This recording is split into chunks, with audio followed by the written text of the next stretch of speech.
Fry pan तापले, त्यामध्ये तेल ओतून घेऊ.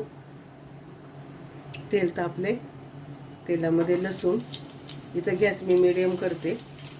आपण लसूण परतून घेऊ. इथे आपल्या लसणाचा हलकासा कलर बदललाय.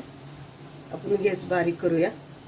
त्यामध्ये हिरवी मिरची बारीक कापून टाकली, हिरवी मिरची. त्यामध्ये कढीपत्ता, यामध्ये मसाले टाकून घेऊया.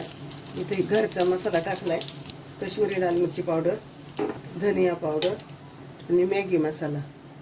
मॅगी मसाला तुम्हाला टाकायचा तर टाका, नाही टाकला तरी चालेल, पण चव छान येते मॅगी मसाल्याने. सगळे मसाले परतून घेऊया. आपले मसाले परतून झाले. चवीनुसार मीठ, परत सगळे मसाले परतूया. त्यामुळे टाकायची थोडी कोथिंबीर परतून घेऊ. इथे सगळे मसाले आपले परतून झालेत मस्तपैकी. त्यामध्ये टाकते उकडलेले छोले. छोले उकडताना मी थोडंसं मीठ टाकलं होतं, त्या अंदाजाने तुम्ही मीठ टाका. छान असे मिक्स करून घेऊया आपण. छोले मिक्स करून झालेत. गॅस मी फास्ट केलाय.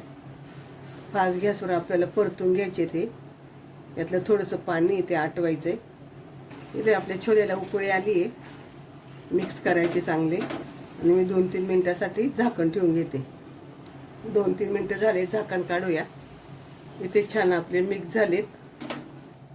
त्यामध्ये आपण टाकणारे बेसन पीठ अगदी बारीक चमचा छोटासा घेतलाय, अर्धाच घेतलाय छोटा बारीक चमचा बेसन पीठ. भाजलेलं बेसन पीठ घेतलंय मी. मिक्स करणार आहे.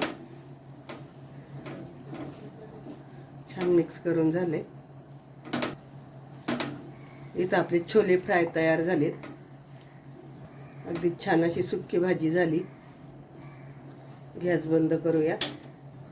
वरतून कोथिंबीर मिक्स करून घेऊ.